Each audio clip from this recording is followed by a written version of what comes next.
Cara menghapus nomor HP pemulihan akun Google kita lewat PC atau komputer. Langsung saja klik ikon atau foto profilnya. Lalu pilih kelola akun Google Anda.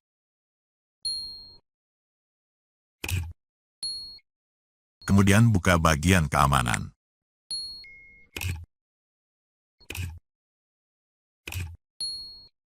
Lalu klik pada bagian telepon pemulihan. Klik ikon hapus ini. Nah, biasanya kita akan disuruh masukkan password akun Google kita terlebih dulu. Klik lagi ikon hapusnya.